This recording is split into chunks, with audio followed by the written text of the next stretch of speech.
couldn't hold it in anymore. Tears ran down my face. The dragon was going to die, and it was all my fault. My dad came running. Zoey, what's wrong? Are you hurt?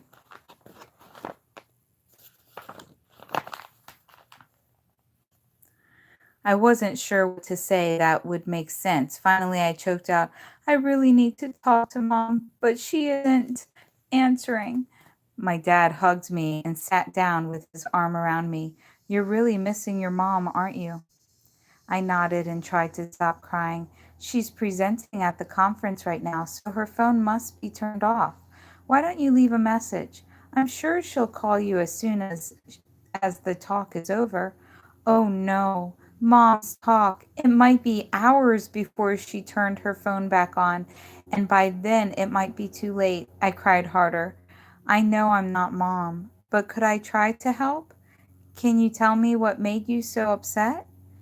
If I told Dad about Marshmallow, he wouldn't understand at all, but maybe he could help me with the problem anyway?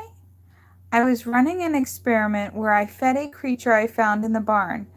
It ate a bunch of one of the foods I gave it yesterday, and it looked really good.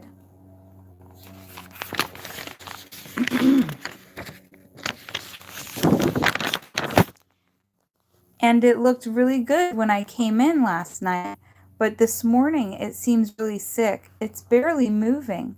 I don't know what's wrong with it. Dad frowned a bit. It's not a wild animal, is it? That could be dangerous. Maybe I should come take a look. No, it's not really a wild animal. It's more of a creature. Mom said it was okay, and I don't think you'd really be able to see it. Dad looked confused. Is it another one of your bug experiments? I hope it's not a spider. I really don't like spiders. I shook my head no. I'm glad you checked with Mom first. Maybe the food you fed it was a little rough on it. Remember how awful you felt when we went camping last summer and you ate way too many s'mores? S'mores.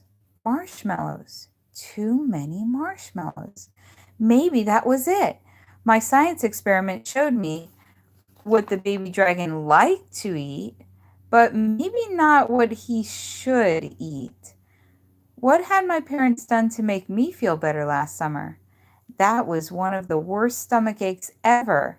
Let's see. Mom lectured me about eating too much sugar, and she made me drink a lot of water and eat a really healthy meal that had no sugar. I needed to get Marshmallow some water and some healthy food right away. I jumped up and dashed to the door. Then I stopped, ran back, and gave my dad a big hug. Thanks, Dad. I think I know how to fix it.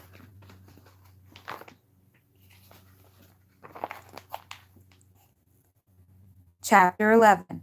What should baby dragons eat? Marshmallow was sleeping when I got to the barn. I filled up his water dish and quietly set it near him. What foods would a health what foods would be healthy for a baby dragon? Mom had said that studying normal animals that might be related to the magical creatures had helped her before, like when she had the winged fox that was sick. She'd read about foxes and birds to figure out what to do. I ran to the bookshelf. My eyes quickly scanned the books. Bingo! I grabbed Care and Feeding of Reptiles from the second shelf. The chapter on reptiles' diets had just what I needed. Your pet reptile is either a carnivore, an omnivore, or an herbivore and should be fed accordingly. If your reptile is a carnivore, offer a source of meat. Some carnivorous reptiles prefer animal meat such as mice or fish. Some carnivorous reptiles prefer animal meat such as mice or fish. Other carnivorous reptiles prefer smaller sources of meat, such as earthworms or crickets. If your reptile is an herbivore, offer a plant source, such as leafy greens or vegetables. If your reptile is an omnivore, it will eat some meat foods and some plant foods. There was no time to waste. I needed to figure out whether Marshmallow was a carnivore, an herbivore, or both, an omnivore. As I ran to the house for supplies, I pushed down my worries. I had to believe that this experiment would help. Hang on, baby dragon. Chapter 12. Carnivore? Omnivore? I darted around the kitchen. I needed some kind of animal meat.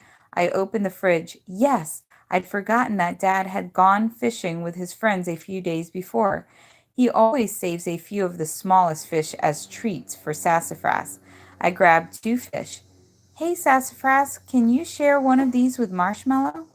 Sassafras stared at both fish and at Sassafras stared at both fish and meowed loudly. He grabbed one, dropped it in his food bowl, and took a bite.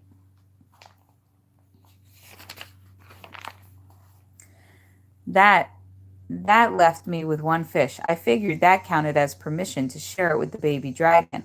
I didn't wait to see if Sassafras would change his mind. I quickly gathered the other things I needed for the experiment and went straight to the barn with Sassafras at my heels. If Marshmallow ate either the fish or the worms but ignored the plants, he was probably a carnivore. If he ate just the plants, he was probably an herbivore. And if he ate both meat and plants, he was probably an omnivore. I knew I should be writing all of this in my journal, but it would have to wait until later. Little Marshmallow needed me quick. He was still lying there, slumped on the ground and barely awake. I didn't think he'd make it over to the plates, so I put them all right in front of him. Sassafras meowed and stared at the fish longingly. I picked him up and petted him. It gave my nervous hands something to do. I waited. Nothing happened. Little Marshmallow was too weak. I snuggled Sassafras and tried to think, what could I do? Maybe I should put the food right up to his mouth. I dangled some worms in front of him and wiggled them. Want a little taste? Marshmallow took a lick and then laid his head back down. I tried the same thing with each of the other foods. He gave them all 1 lick, but he didn't eat any of them. I sat on the ground and put my head in my hands. I couldn't even watch anymore. Then I heard a sound. I looked up to see Marshmallow crawling over to the fish. He swallowed the whole thing in 1 gulp. Then he tucked his tail under his head and closed his eyes and went to sleep. I crossed my fingers and toes that the fish and the nap would do the trick. It was breaking my heart to see little Marshmallow so sick. Sassafras bumped my chin with his head and purred. He could tell that I was super worried about Marshmallow.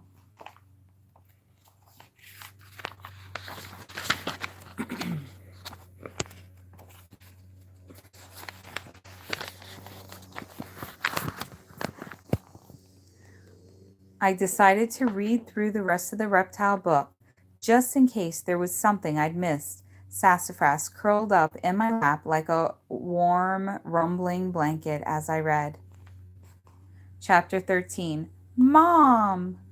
My eyes flew open and I looked around. The reptile book had fallen out of my hands. Sassafras quietly snored on my chest. I must have fallen asleep while I was reading. I heard my dad calling my name. Huh? Was it dinner time already? Sassafras and I ran into the house and looked around, confused.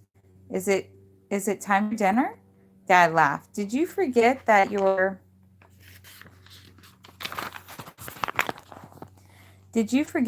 mom was coming home today? Mom's back? Mom's back! Mom! I ran to her office, hugged her, and then burst into tears. I messed everything up. There was a baby dragon and I wasn't sure what was wrong. I fed him marshmallows and at first he got better, but then he got so much worse. I tried to fix it by feeding him fish, but I don't know if it worked. I don't want him to die, I sobbed. My mom knelt down and looked me in the eye.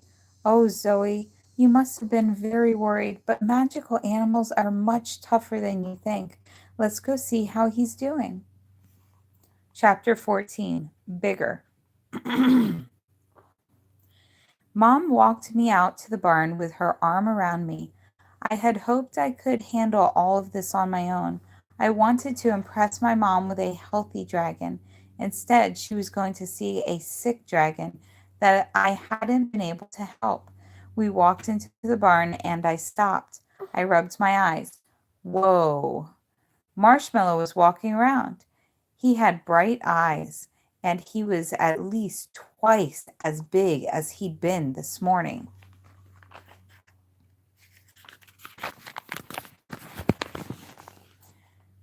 How did that happen? Dragons must grow really quickly. Sassafras was about to walk into the pen, but froze. I think he was also shocked to see how big our little guy had gotten. Marshmallow trotted over and nuzzled Sassafras, who purred loudly.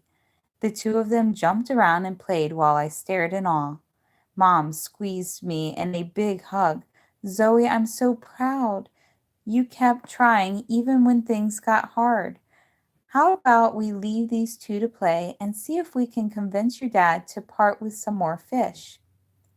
Just like that, the day went from awful to wonderful. I did it. Even though I made some mistakes along the way, I helped Marshmallow.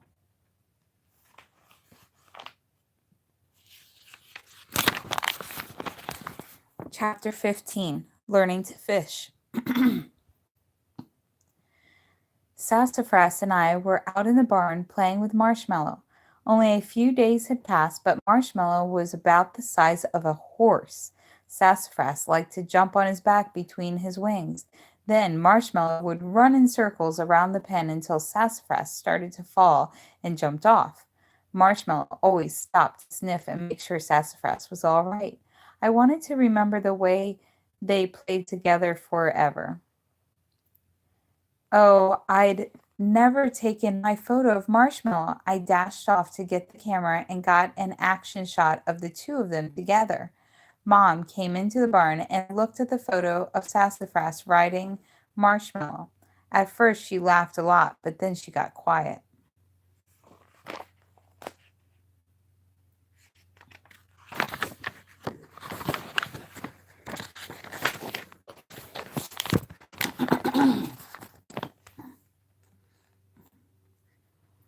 Marshmallow's getting awfully big, Zoey. I sucked in a big breath. I knew what she was going to say next, and I didn't want to hear it. I know this part is hard, but a dragon isn't meant to live in a barn. He's meant to be free. I nodded and kept looking down. If I looked up at Marshmallow, I was sure I'd start crying. I guess he'd have more fun flying around and exploring the forest, I mumbled. And he might not even fit in the barn much longer. Saying goodbye was going to stink. Once Sassafras was done dragon riding, we all headed for the forest stream. Mom wanted to teach Marshmallow how to catch fish. When we got to the stream, Marshmallow seemed nervous. Rather than out the stream, he snuggled up behind me and put his big head on my shoulder. Sassafras hates getting wet, so he hid behind Marshmallow. Mom rolled up her pants and splashed around in the water.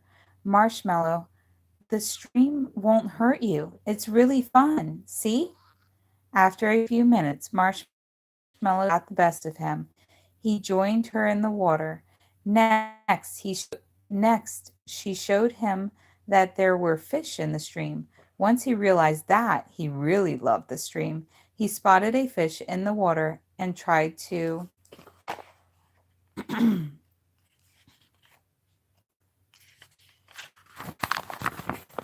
He spotted a fish in the water and tried to catch it, but he missed and ended up with a mouthful of stream water. Don't give up, Marshmallow. You can do it. Sassafras and I cheered. Marshmallow kept trying and finally caught one. After the first taste of success, he got much faster at catching fish. He even brought a little fish to Sassafras, who purred loudly in thanks. I was rolling up my pants to join the fun when Sassafras started meowing like crazy. He stared at the bushes nearby. I stood very still and watched. A blue dragon a blue dragon head slowly peeped out of the bushes. It looked about the same size as Marshmallow. Come on, sweet girl, I cooed. The dragon kept her eyes on me as she took a few small steps forward. The splashing behind us stopped. I looked over my shoulder and sounded like a cat's purr, only louder and more like a song.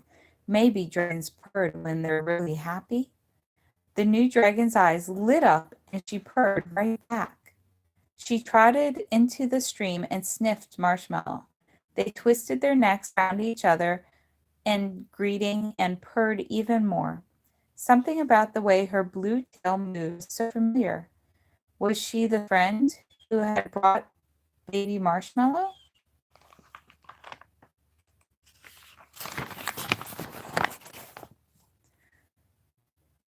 Was she the friend who her then stopped?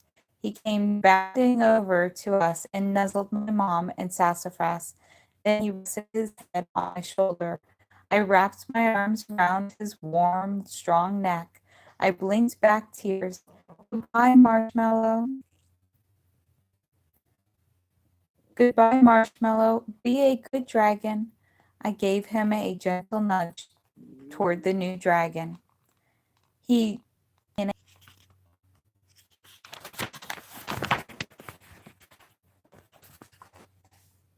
Chapter 16, Smoke? Do you smell smoke, Sassafras? Where is it coming from? Sassafras pawed at the barn door and meowed. Oh no, was something burning? Was something burning outside? We burst out of the barn to find my mom standing by a fire in our backyard fire pit. She held 2 sticks and a bag of marshmallows. She smiled.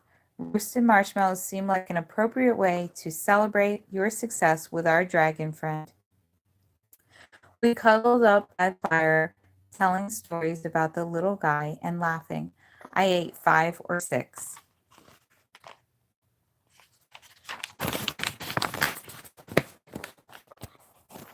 I'd skip this. I'd skip the stomach ache. After we headed in for the night, I went to my bedroom. Sassafras jumped on my desk and used at my science notebook. It fell open to the next blank page. I laughed and snuggled him up. Oh, Sassafras, I know how you feel. I can't wait to meet our next magical friend either. Glossary. Carnivore, an animal that eats only meat. Cold-blooded, an animal that uses the sun to warm up and shade to cool itself because it can't control its body temperature. Conclusion. What you learned from your experiment. Hopefully you get another answer. Hopefully you get an answer to your question, but sometimes you don't. Herbivore, an animal that eats only plants. Hypothesis. What you think will happen in your experiment. Omnivore, an animal that eats plants and meat. Reptile, an animal that has scales and is full-blooded. Warm-blooded, an animal that doesn't need the sun to warm up or shade to cool itself because it can control its body temperature.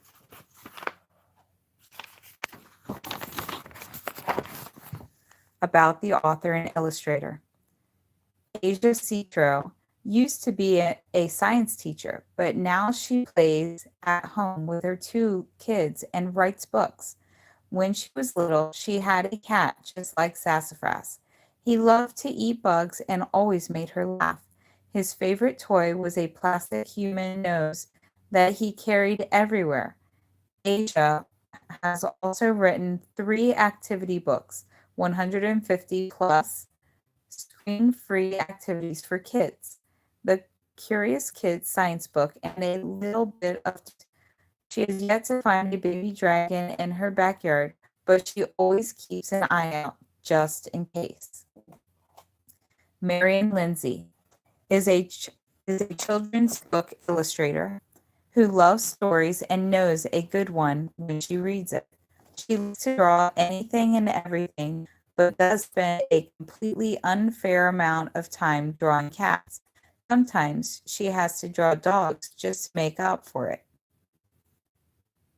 She illustrates picture books and chapter books as well as painting paintings and designing patterns. Like Asia, Marion is always on the lookout for dragons and sometimes thinks there might be a small one living in the airing cupboard. For activities and more, visit zoeandsassafras.com.